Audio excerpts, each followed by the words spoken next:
Hello friends, welcome to MG classes by Vikas sir, जिसमें हम लोगों ने क्लास 7 का टोटल 3 चैप्टर पढ़ चुके हैं। आज जो चैप्टर है वो 4 है, जिसमें विषय है वायु। इससे पहले हमारी बदलती पृथ्वी चैप्टर 3 था और आज हम लोग 4 पढ़ेंगे। इसमें पढ़ेंगे कैसे हम लोग, पहले ये संक्षेप में पढ़ेंगे, फिर उसके बाद ये फैक्ट और लास्ट में हम लोग क्वेश्चन आंसर करेंगे, मतलब ऑप्शनली। तो चलिए स्टार्ट करते हैं। यदि आप इस चैनल पर नए हैं तो पहले सब्सक्राइब कर लीजिएगा, उसके बाद वीडियो को क्रम वाइज देखिएगा। चलिए स्टार्ट करते हैं। हमारी पृथ्वी चारों ओर से वायु की घनी चादर से घिरी हुई है, जिसे वायुमंडल कहते हैं। पृथ्वी पर सभी जीव जीवित रहने के लिए वायुमंडल पर निर्भर हैं।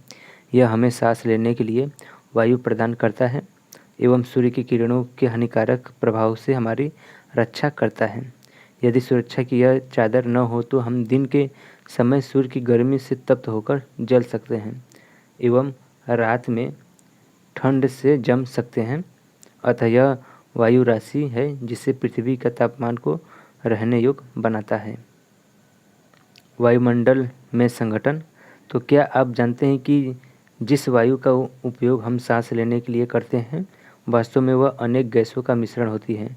नाइट्रोजन तथा ऑक्सीजन ऐसे दो गैसें जिनसे वायुमंडल का बहुत बड़ा भाग बना है। कार्बन डाइऑक्साइड, हीलियम, ओजोन और आर्गन एवं हाइड्रोजन कम मात्रा में पाई जाती है इस वायुमंडल में। इन गैसों के अलावे धूल के छोटे छोटे कण भी हवा में मौजूद होते हैं, जैसा कि चित्र 4.1 में वृत्तरेख जो है ये इसमें दर्शाया गया है। और इसके बाद है नाइट्रोजन जो है, इसमें देख लीजिए एक बार कि ये मान लीजिए कि पृथ्वी है, यहाँ पर जो आर्गन है 0.93%, ऑक्सीजन 21% और नाइट्रोजन जो है 78% पाया जाता है। साथ ही साथ कार्बन डाइऑक्साइड 0.03% पाया जाता है और अन्य सभी गैस जो हैं वो 0.04% पाया जाता है। नाइट्रोजन जो है वायु में सर्वाधिक पाई जाने वाली गैस है। जब हम सांस लेते हैं तब फेफड़ों में कुछ नाइट्रोजन भी ले जाते हैं और फिर उसे बाहर निकाल देते हैं, परंतु पौधों को अपने जीवन के लिए नाइट्रोजन की आवश्यकता होती है। वे सीधे वायु से नाइट्रोजन नहीं ले पाते हैं। मृदा तथा कुछ पौधे के जड़ों में रहने वाले जीवाणु वायु से नाइट्रोजन लेकर इसका स्वरूप बदल देते हैं, जिससे पौधे इसका प्रयोग कर सकें। ऑक्सीजन वायु में प्रचुरता से मिलने वाली दूसरी गैस है। मनुष्य तथा पशु सांस लेने में वायु में ऑक्सीजन प्राप्त करते हैं। हरे पादप प्रकाश संश्लेषण द्वारा ऑक्सीजन उत्पन्न करते हैं। इस प्रकार वायु में ऑक्सीजन की मात्रा समान बनी रहती है। यदि हम वृक्ष काटते हैं तो यह संतुलन बिगड़ जाएगा। कार्बन डाइऑक्साइड अन्य महत्वपूर्ण गैस हैं। हरे पादप अन्य भोजन के रूप में कार्बन डाइऑक्साइड का प्रयोग करते हैं और ऑक्सीजन वापस देते हैं। मनुष्य और पशु कार्बन डाइऑक्साइड बाहर निकालते हैं। मनुष्यों तथा पशुओं द्वारा बाहर छोड़ी जाने वाली कार्बन डाइऑक्साइड की मात्रा पादपों द्वारा प्रयोग की जाने वाली गैस के बराबर होती है, जिससे यह संतुलन बना रहता है। परंतु यह संतुलन कोयला तथा खनिज तेल आदि ईंधनों को जलाने से गड़बड़ा जाता है। ये वायुमंडल में प्रतिवर्ष करोड़ों टन कार्बन डाइऑक्साइड की बढ़ोतरी करते हैं। परिणाम स्वरूप कार्बन डाइऑक्साइड का बढ़ा हुआ आयतन पृथ्वी पर मौसम तथा जलवायु को प्रभावित करेगा। ये देख लीजिए कुछ न्यूज़पेपर एजेंसी है। इसके बाद है वायुमंडल की संरचना। तो हम लोग क्लास 6 में क्षोभ मंडल, आयन मंडल, समताप मंडल पढ़े थे कुछ बेसिक। अब हम लोग क्लास 7 में इसका थोड़ा से डीप पढ़ेंगे। तो वायुमंडल की संरचना में हम लोग पढ़ते हैं कि हमारा वायुमंडल 5 परतों से विभाजित है, जो पृथ्वी के सतह से आरंभ होता है। ये है क्षोभ मंडल, समताप मंडल, मध्य मंडल, वायुमंडल एवं बहिर्मंडल। अब हम लोग क्षोभ मंडल पढ़ते हैं। तो यह परत वायुमंडल की सबसे महत्वपूर्ण परत होती है। इसकी औसत ऊंचाई जो है वो 13 किलोमीटर है। इस मंडल में मौजूद वायु में सांस लेते हैं। मौसम की लगभग सभी घटनाएं जैसे वर्षा, कुहरा, ओलावर्षण इसी परत के अंदर होता है, क्षोभ मंडल में। इसके बाद है समताप मंडल। तो क्षोभ मंडल के ऊपर का भाग समताप मंडल कहलाता है। यह लगभग 50 किलोमीटर की ऊंचाई तक फैला है। यह परत बदलो मौसम संबंधी घटनाओं के लगभग मुक्त होती है। इसके फलस्वरूप यहाँ की परिस्थितियाँ हवाई जहाज उड़ाने के लिए आदर्श होती है। समताप मंडल में एक महत्वपूर्ण विशेषता यह है कि इसमें ओजोन गैस की परत होती है। यह परत सूर्य से आने वाली हानिकारक गैसों से हमारी रक्षा करती है। इसके बाद है मध्यमंडल। तो यह वायुमंडल में तीसरी परत है। यह समताप मंडल के ठीक ऊपर होती है। यह लगभग 80 किलोमीटर की ऊंचाई तक फैली हुई है। अंतरिक्ष में प्रवेश करने वाले उल्कापिंड इस परत में आने पर जल जाते हैं। उसके बाद है वायुमंडल। तो वायुमंडल में बढ़ती ऊंचाई के साथ तापमान अत्यधिक तीव्रता में से बढ़ता है। आयनमंडल इस परत का एक भाग है। यह 80 से 400 किलोमीटर तक फैला हुआ है। रेडियो दूरसंचार के लिए इस परत का उपयोग होता है। वास्तव में पृथ्वी से प्रसारित रेडियो तरंगें इस परत द्वारा पुनः पृथ्वी पर परावर्तित कर दी जाती हैं। इसके बाद है बहिर्मंडल। तो वायुमंडल की सबसे ऊपरी परत को बहिर्मंडल के नाम से जाना जाता है। यह वायु की पतली परत होती है। हल्की गैस जैसे हीलियम एवं हाइड्रोजन यहीं से अंतरिक्ष में तैरती रहती है। तो हम लोगों ने वायुमंडल की परत पढ़ लिया। उसके बाद मौसम एवं जलवायु पढ़ते हैं। तो क्या आज वर्षा होगी, क्या आज दिन साफ होगा और धूप निकलेगी, यह क्वेश्चन बना रहता है। कितनी ही बार हमने क्रिकेट में प्रेमियों के मुंह से एक दिवसीय मैच में भविष्य पर अनुमान लगाते सुना होगा। यदि हम कल्पना करें तो हमारा शरीर एक रेडियो है और मस्तिष्क उसके स्पीकर। तो मौसम वह है जो इसके नियंत्रण बटनों को छेड़छाड़ करता रहता है।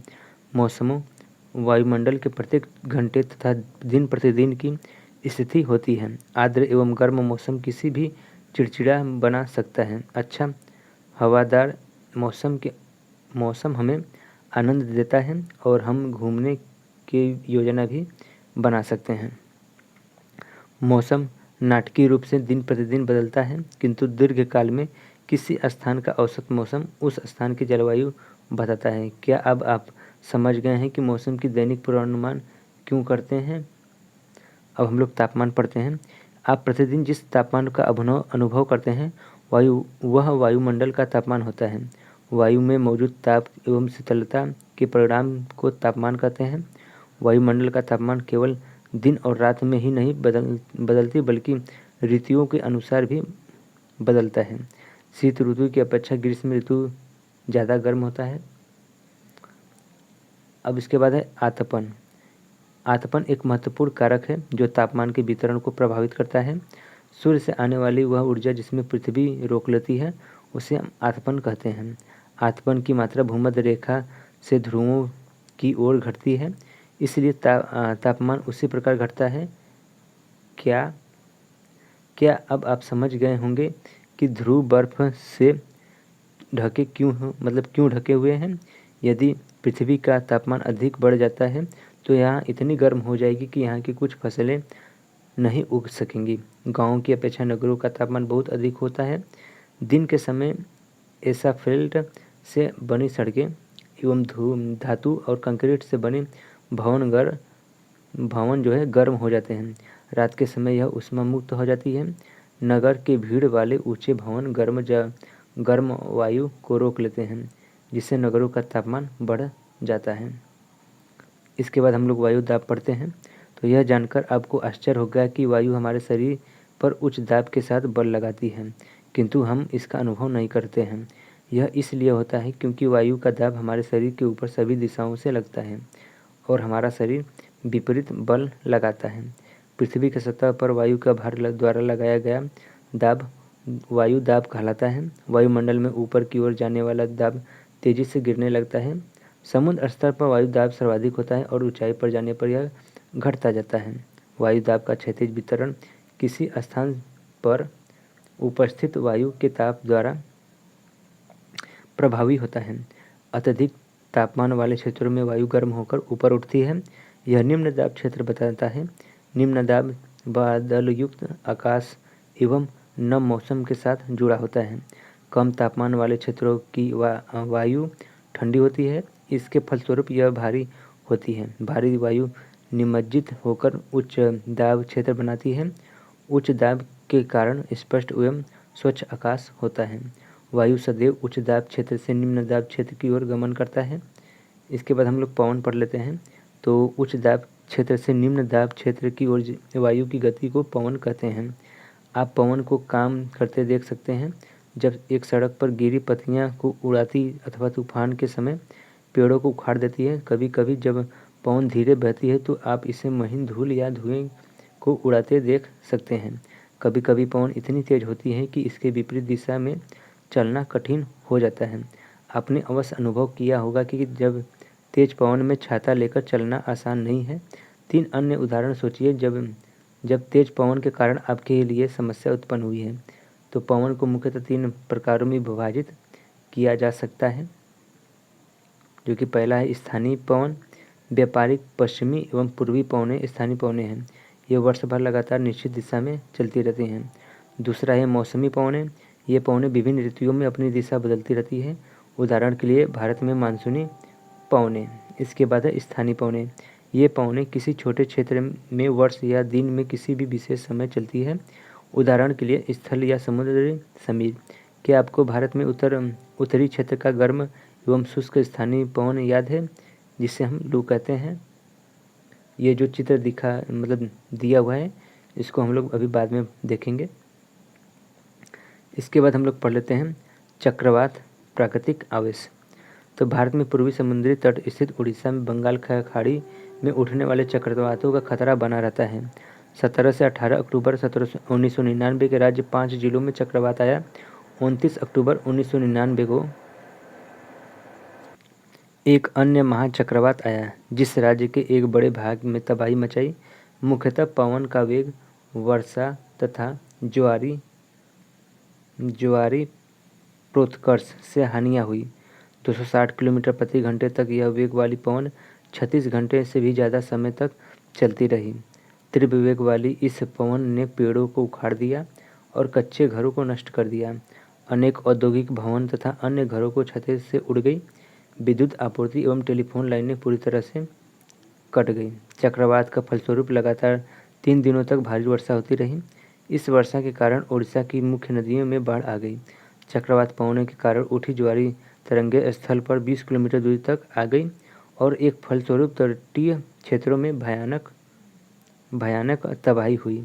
अचानक 7 से 10 मीटर ऊंची ज्वारी तरंगें आ गई, जिसके कारण तैयार खड़ी धान की फसल पूरी तरह नष्ट हो गई। यह आया था उड़ीसा राज्य में चक्रवात। तो देख लीजिएगा ये तबाही जिसका इमेज है। अब हम लोग आगे पढ़ते हैं।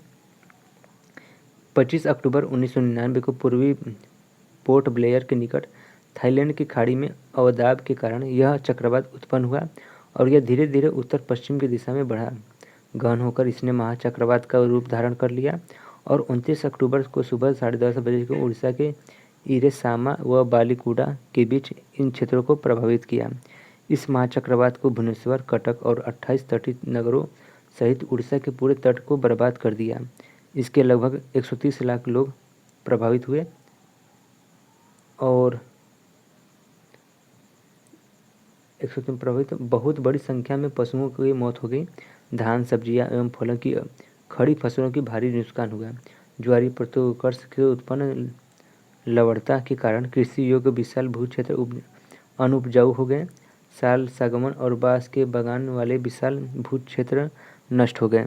पारादीप और कोणार्क के बीच स्थित मैंग्रोव के जो जंगल हैं वो लुप्त हो गए। अब हम लोग आर्द्रता पढ़ते हैं कि जब जल पृथ्वी एवं विभिन्न जलाशयों को वाष्पित होता है तो यह जलवाष्प बन जाता है। वायु में किसी भी समय जलवाष्प की मात्रा को आर्द्रता कहते हैं। जब वायु में जलवाष्प की मात्रा अत्यधिक होती है तो उसे हम आर्द्र दिन कहते हैं। जैसे जैसे वायु गर्म होती है, इसी जलवाष्प का धारण करने की क्षमता बढ़ती जाती है और इस प्रकार का यह और अधिक आर्द्र हो जाती है। आर्द्र दिन में कपड़े सूखने में काफ़ी समय लगता है एवं हमारे शरीर से पसीना आसानी से नहीं सूखता और हम असहज महसूस करते हैं। जलवाष्प ऊपर उठता है तो ठंडा होने शुरू हो जाता है। जलवाष्प संघनित होकर ठंडा होकर जल को बूंद बनाते हैं। बादल इन्हीं जल बूंदों का एक ही समूह होता है। जब जल की ये बूंदें अपनी भारी हो जाती है भारी हो जाती है कि वायु में तैर ना सके, तब यह वर्षण के रूप में नीचे आ जाती है। आकाश में उड़ते हुए जेट हवाई जहाज अपने पीछे सफ़ेद पथ छोड़ते हैं। इनके इंजनों में निकली नमी संघनित हो जाती है। वायु के गतिमान न रहने की स्थिति में यह संघनित नमी कुछ देर तक पथ के रूप में दिखाई देती है।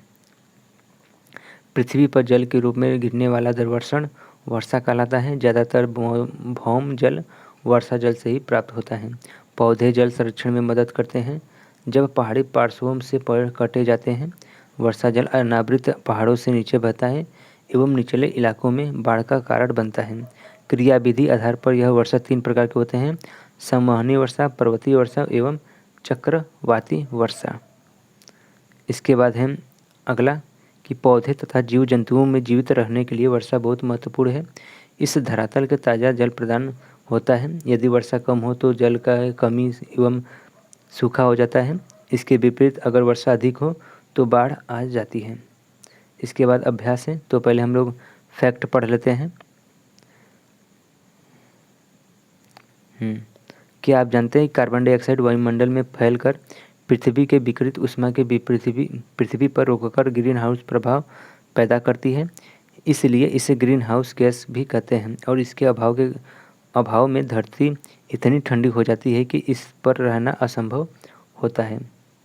किंतु जब कारखानों एवं कार के धुएं वायुमंडल में इसका स्तर बढ़ाता है, तब इस ऊष्मा के द्वारा पृथ्वी का तापमान बढ़ता है। इसे हम भूमंडलीय तापमान कहते हैं, जिसे इंग्लिश में ग्लोबल वार्मिंग। तापमान में वृद्धि के कारण पृथ्वी में सबसे ठंडे प्रदेश में जमी हुई बर्फ पिघलती है, जिसके परिणाम स्वरूप समुद्र का जलस्तर में वृद्धि होती है, जिससे तटीय क्षेत्रों में बाढ़ आ जाता है। और दीर्घ अवधि में इससे कारण जलवायु में अत्यधिक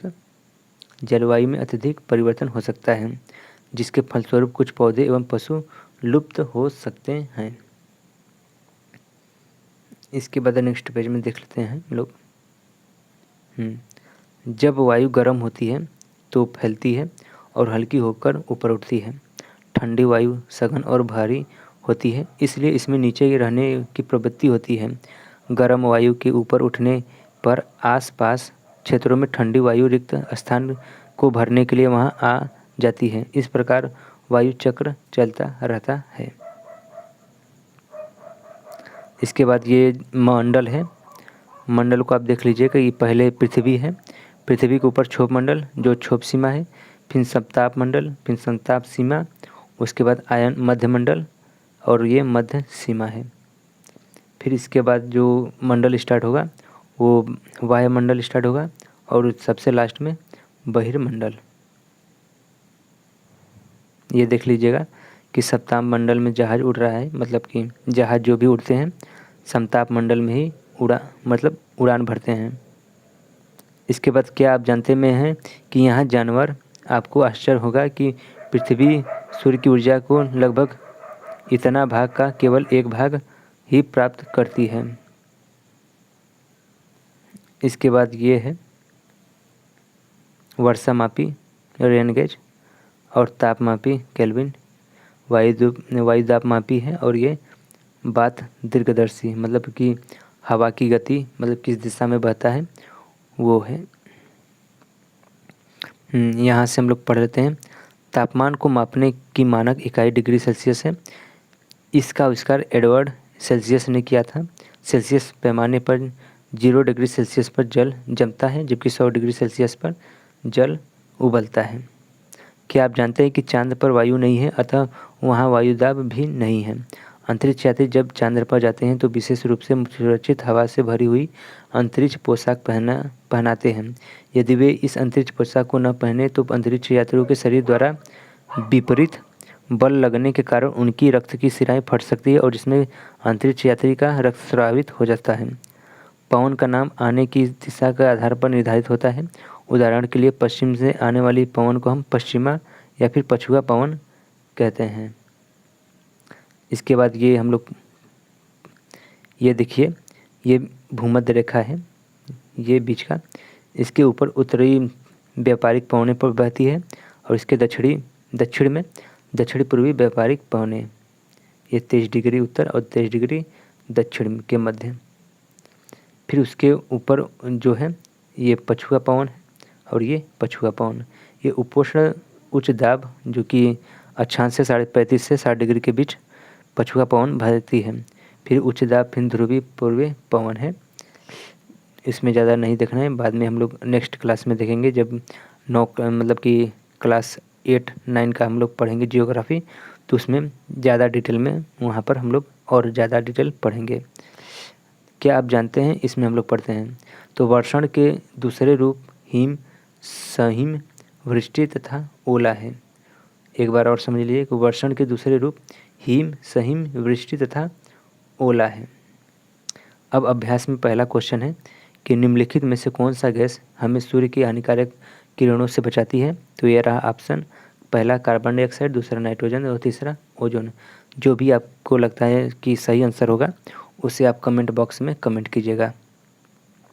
दूसरा क्वेश्चन है कि वायुमंडल की सबसे महत्वपूर्ण परत कौन है। तो ये ऑप्शन है। तीसरा क्वेश्चन है कि वायुमंडल में निम्न परतों में कौन सा बादल विहीन है। चौथा क्वेश्चन है कि वायुमंडल की परतों में जब हम ऊपर जाते हैं तो एक बार और पढ़ लेते हैं कि वायुमंडल की परतों में जब हम ऊपर जाते हैं तब वायुदाब पर क्या प्रभाव पड़ता है। वो आपको ऑप्शन के हिसाब से पता लगाना है। जब वृष्टि तरल रूप में पृथ्वी पर आती है तो उसे हम क्या कहते हैं, बादल, वर्षा या हिम। इनमें से जो भी आपको आंसर लगे वो कमेंट बॉक्स में कीजिएगा। और ये है मिलान, जो भी आपको लगे कि हाँ सही मिलान है तो उसको आप मिलान कीजिएगा। और आज का जो चैप्टर था ये वायु, वो हम लोगों का समाप्त हो गया। इसके बाद हम लोग क्लास मतलब कि चैप्टर 5 स्टार्ट करेंगे नेक्स्ट वीडियो में। और यदि आपको लगता है कि हाँ ऐसा ही वीडियो हम डेली बनाएं तो आप हमें कमेंट कीजिएगा। यदि आप इस चैनल पर नए हैं तो चैनल को सब्सक्राइब। मिलते हैं नेक्स्ट वीडियो में नेक्स्ट चैप्टर के साथ। तब तक के लिए आपका धन्यवाद।